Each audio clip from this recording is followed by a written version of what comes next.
ಎಲ್ಲರಿಗೂ ನಮಸ್ಕಾರ. News paper ಓದುವ ಒಂದು ಪ್ರವೃತ್ತಿ ಹೆಚ್ಚಾಗಲಿ ಅಂತ ಹೇಳಿ ಈ ಆರ್ಟಿಕಲ್ಸ್ನ ಓದೋ ಒಂದು ಇನಿಷಿಯೇಟಿವ್ನ ತೊಗೊಂಡಿದ್ದೀನಿ. ಒಂದು ಆರ್ಟಿಕಲ್ನ ಓದೋಕ್ಕೆ ಹೆಚ್ಚು ಕಡಿಮೆ ಇದು ಅರ್ಧ ಪೇಜ್ ಇರುತ್ತೆ ಒಂದು ನ್ಯೂಸ್ ಪೇಪರಲ್ಲಿ. ಇದು ಓದೋಕ್ಕೆ ನಿಮಗೆ ಹಾರ್ಡ್ಲಿ ಒಂದು 5 ಮಿನಿಟ್ಸ್ ಬೇಕಾಗುತ್ತೆ ಅಷ್ಟೆ. ಈ ಆರ್ಟಿಕಲ್ಸ್ ನೋಡೋದ್ರಿಂದ, ನ್ಯೂಸ್ ಪೇಪರ್ ನೋಡೋದ್ರಿಂದ ಎಷ್ಟು ಉಪಯೋಗ ಆಗುತ್ತೆ, ಎಷ್ಟು ವಿಷಯಗಳನ್ನು ನಾವು ತಿಳ್ಕೊತೀವಿ, ಕರೆಂಟ್ ಅಫೇರ್ಸ್ ಜೊತೆ ನಾವು ಎಷ್ಟು ಜೊತೆಯಾಗಿ ಹೋಗ್ಲಿಕ್ಕೆ ಅವಕಾಶ ಆಗುತ್ತೆ ಅನ್ನೋದ್ರ ಬಗ್ಗೆ ನಾನು ಒಂದು ಅರಿವು ಮೂಡಿಸೋಕ್ಕೆ ಕೆಲವೊಂದು ಅದ್ಭುತವಾದಂಥ ಆರ್ಟಿಕಲ್ಸ್ ಬರುತ್ತೆ ನ್ಯೂಸ್ ಪೇಪರ್ಸ್ನಲ್ಲಿ. ಅದನ್ನೆಲ್ಲ ನಾನು ನಿಮಗೋಸ್ಕರ ಓದ್ತೀನಿ. It takes hardly 5 to 10 minutes ಅಷ್ಟೆ. ಈ ಇನಿಷಿಯೇಟಿವ್ ಇಷ್ಟ ಆದರೆ ಪ್ರತಿ ದಿವಸ ನೀವು ಕೂಡ ಈ ಆರ್ಟಿಕಲ್ಸ್ನ ನೋಡಿ, ಕೇಳಿ, ತಿಳ್ಕೊಳ್ಳಿ ವಿಷಯಗಳನ್ನು. ನಾನು ಬರೀ ಆರ್ಟಿಕಲಲ್ಲಿ ಇರ್ತಕ್ಕಂಥ ವಿಷಯಗಳನ್ನಷ್ಟೇ ಅಲ್ಲ, ಅದ್ರ ಬಗ್ಗೆ ಇನ್ನೂ ಹೆಚ್ಚಿನ ಮಾಹಿತಿ ನನ್ನ ಹತ್ರ ಇದ್ದರೆ ಅದನ್ನು ಕೂಡ ನಾನು ನಿಮಗೆ ಶೇರ್ ಮಾಡ್ತೀನಿ. ಓಕೆ, ಸ್ಟಾರ್ಟ್ ಮಾಡೋಣ. ಈ ಅಂಕಣದ ಶೀರ್ಷಿಕೆ ದೇಶದ ಸಂಪನ್ಮೂಲ ರಕ್ಷಣೆಗೆ ದಿಟ್ಟ ಹೆಜ್ಜೆ ಉಮ್ಮೀದ್. ವಕ್ಫ್ ತಿದ್ದುಪಡಿ ಮಸೂದೆ 2025ರ ಉಮ್ಮೀದ್ ಒಂದು ಧರ್ಮದ ವಿರುದ್ಧವಾಗಿರದೆ ದೇಶದ ಸಾರ್ವಜನಿಕ ಸಂಪನ್ಮೂಲಗಳ ಸಂರಕ್ಷಣೆಗಾಗಿ ತೊಟ್ಟ ಪಣವಾಗಿದೆ. ವಕ್ಫ್ನಲ್ಲಿ ಪಾರದರ್ಶಕತೆ ಜತೆಗೆ ಧಾರ್ಮಿಕ ಸಿದ್ಧಾಂತವನ್ನು ಗೌರವಿಸುತ್ತಾ ಸಾಮಾಜಿಕ ನ್ಯಾಯವನ್ನು ಎತ್ತಿ ಹಿಡಿಯುತ್ತದೆ. ವೈವಿಧ್ಯತೆಯಲ್ಲಿ ಏಕತೆ ಎಂಬ ಭಾರತದ ವಿಶಿಷ್ಟ ಧ್ಯೇಯದಂತೆ ಒಂದು ಸಮುದಾಯದ ಒಳಗಿನ ವೈವಿಧ್ಯತೆಯನ್ನು ಗೌರವಿಸುತ್ತದೆ. ಹಾಗಾಗಿಯೇ ಇದಕ್ಕೆ ಸರ್ವಭಾರತೀಯರು ಮನ್ನಣೆ, ಗೌರವ ತೋರಿದ್ದಾರೆ.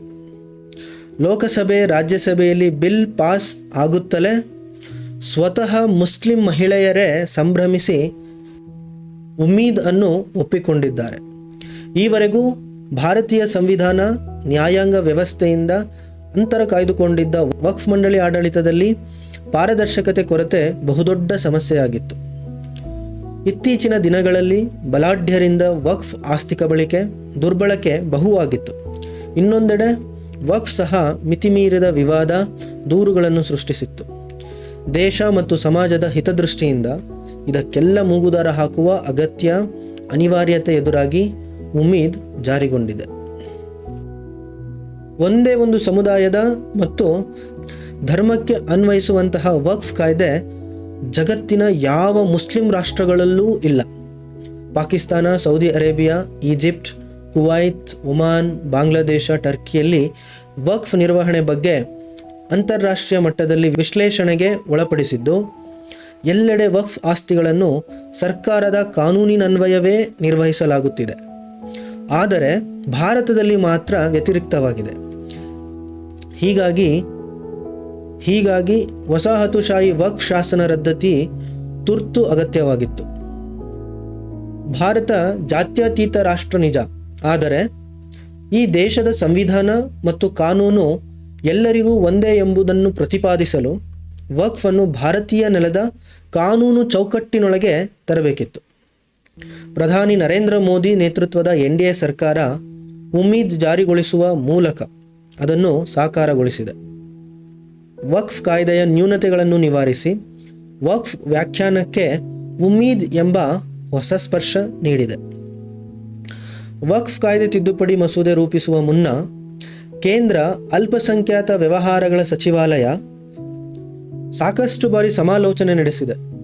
ರಾಜ್ಯ ವಕ್ಫ್ ಮಂಡಳಿಗಳು ಮಾತ್ರವಲ್ಲದೆ ಮುಸ್ಲಿಂ ಸಮುದಾಯದ ಶ್ರೀಸಾಮಾನ್ಯರ ಜೊತೆಗೆ ಚರ್ಚಿಸಿದೆ. ವಕ್ಫ್ ಕಾಯ್ದೆ ಅಧಿಕಾರ ಹೇಗೆ ದುರ್ಬಳಕೆ ಆಗುತ್ತಿದೆ, ಬಲಾಢ್ಯರು ಯಾವ ರೀತಿ ವಕ್ಫ್ ಆಸ್ತಿ ಕಬಳಿಸುತ್ತಿದ್ದಾರೆ, ವಕ್ಫ್ ಸಹ ತನ್ನ ಆಸ್ತಿ ನಿರ್ವಹಣೆಯಲ್ಲಿ ಹೇಗೆ ಲೋಪವೆಸಗುತ್ತಿದೆ ಎಂಬುದರ ಕುರಿತು ಜನಪ್ರತಿನಿಧಿಗಳು, ಮಾಧ್ಯಮ ಮತ್ತು ಕಾನೂನು ತಜ್ಞರ ಅಭಿಪ್ರಾಯ ಎಲ್ಲವನ್ನೂ ಪರಿಗಣಿಸಿಯೇ ಉಮ್ಮೀದ್ ಜಾರಿಗೆ ತರಲಾಗಿದೆ. ಭಾರತದಲ್ಲಿ ಬ್ರಿಟಿಷ್ ಕಾಲದಿಂದಲೂ ವಕ್ಫ್ ಆಸ್ತಿಗಳೆಂದು ಘೋಷಿಸಲಾದ ಸರ್ಕಾರಿ ಭೂಮಿಗಳ ಬಗ್ಗೆಯೂ ವಿವಾದಗಳಿದ್ದು, ಇದಕ್ಕೆ ಪರಿಹಾರ ಎನ್ನುವಂತೆ ಜಾರಿ ಬಂದಿರುವ ಉಮ್ಮೀದ್ ಅನ್ವಯ ಆಸ್ತಿ ಸಮೀಕ್ಷೆ ಅಧಿಕಾರವನ್ನು ಕಲೆಕ್ಟರ್, ಉಪ ಕಲೆಕ್ಟರ್ ಮಟ್ಟದ ಅಧಿಕಾರಿಗಳಿಗೆ ವರ್ಗಾಯಿಸುತ್ತದೆ.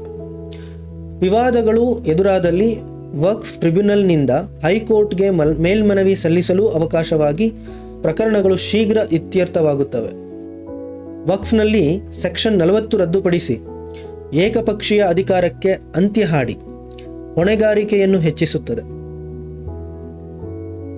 ಸರ್ಕಾರಗಳಿಂದಲೇ ವಕ್ಫ್ ಆಸ್ತಿ ಆಡಿಟ್ ಕಡ್ಡಾಯಗೊಳಿಸಿ ಆರ್ಥಿಕ ಪಾರದರ್ಶಕತೆ ತರುತ್ತದೆ.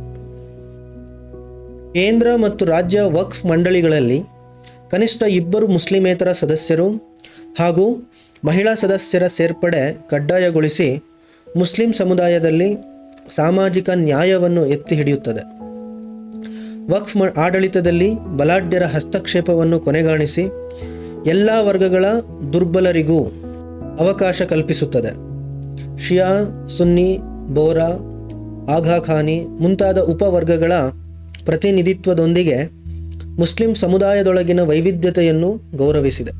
ಹೀಗೆ ವಕ್ಫ್ ಮಂಡಳಿಗಳ ದಕ್ಷತೆ ಹೆಚ್ಚಿಸುವ ಜೊತೆಗೆ ವಕ್ಫ್ ಉದ್ದೇಶಿತ ಸಮಾಜ ಸೇವೆ ಹಾಗೂ ಮುಸ್ಲಿಂ ಸಮಾಜದ ದೇಶದ ಸಂಪನ್ಮೂಲ ಸಂರಕ್ಷಣೆಗೆ ಒತ್ತು ನೀಡುವ ಮಹೋನ್ನತ ಉದ್ದೇಶದಿಂದಲೇ ಉಮ್ಮೀದ್ ಜಾರಿಯಾಗಿದೆ. ದಶಕದ ಹಿಂದೆ ಲೋಕಸಭೆ ಚುನಾವಣೆ ವೇಳೆ ಮುಸ್ಲಿಂ ವೋಟ್ ಸೆಳೆಯಲೆಂದು UPA ಸರ್ಕಾರ ದಿಢೀರ್ ವಕ್ಫ್ ಕಾನೂನು ತಿದ್ದುಪಡಿ ಮಾಡಿತು. ಅದರ ಫಲವಾಗಿ ವಕ್ಫ್ ಮಂಡಳಿಗಳು ದೇಶದೆಲ್ಲೆಡೆ ಆಸ್ತಿ ವೃದ್ಧಿಸಿಕೊಳ್ಳಲು ಸೆಕ್ಷನ್ 40 ವ್ಯಾಪಕವಾಗಿ ಬಳಕೆ ಮಾಡಿಕೊಂಡಿವೆ. ಇದು ಮುಸ್ಲಿಂ ಸೇರಿದಂತೆ ಎಲ್ಲ ಸಮುದಾಯಗಳ ಮಧ್ಯೆ ತೀವ್ರ ಅಸಮಾಧಾನ, ಅಸಂಗತತೆ ಸೃಷ್ಟಿಸಿದೆ. UPA ಸರ್ಕಾರ ವಕ್ಫ್ ಅನ್ನು ಸಂತುಷ್ಟಗೊಳಿಸಲು ತೆಗೆದುಕೊಂಡ ಕ್ರಮದಿಂದಾಗಿ ದೆಹಲಿಯ ಲುಟಿಯನ್ಸ್ ವಲಯದ 123 VVIP ಆಸ್ತಿಗಳು ವಕ್ಫ್ ಪಾಲಾಗಿವೆ.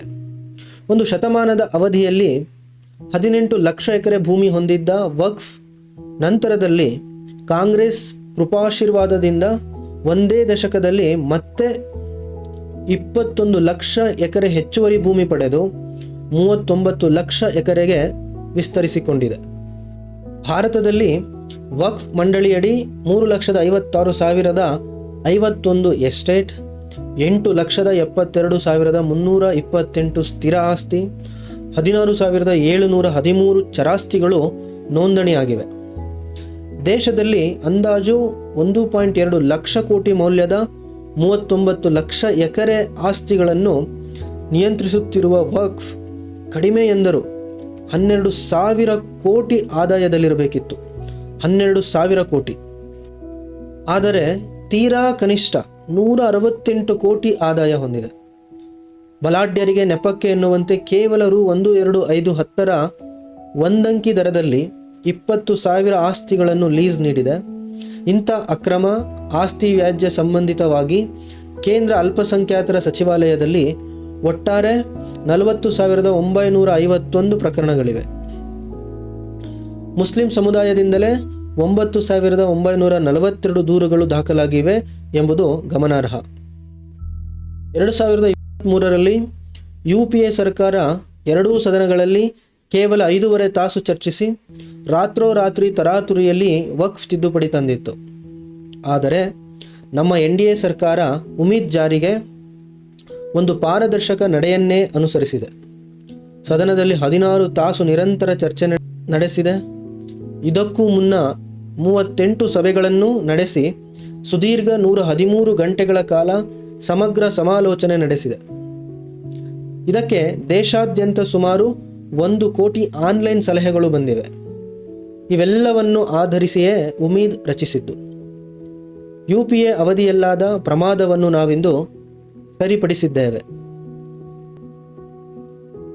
ರಾಜ್ಯದ ಬಾಬಾ ಬುಡನ್ಗಿರಿ ದತ್ತಪೀಠ ಪ್ರದೇಶ, ರಾಜಧಾನಿಯ ವಿಧಾನಸೌಧ ಜಾಗ, ವಿಜಯಪುರ, ಧಾರವಾಡ, ಹಾವೇರಿ ಜಿಲ್ಲೆಗಳಲ್ಲಿ ಇರುವ ಪುರಾತನ ಐತಿಹಾಸಿಕ ಮಠಮಾನ್ಯಗಳ ಪ್ರದೇಶ, ಅನೇಕ ದಶಕಗಳಿಂದಲೂ ಉಳುಮೆ ಮಾಡಿಕೊಂಡು ಬಂದಿರುವ ರೈತರ ಭೂಮಿ ಅಷ್ಟೇ ಏಕೆ ಹುಬ್ಬಳ್ಳಿಯಲ್ಲಿ ಬಡ ಮುಸ್ಲಿಮರೇ ನೆಲೆಸಿರುವ ಒಂದು ಏರಿಯಾವನ್ನೇ ತನ್ನದೆನ್ನುತ್ತಾ ವಿವಾದ ಸೃಷ್ಟಿಸಿದೆ.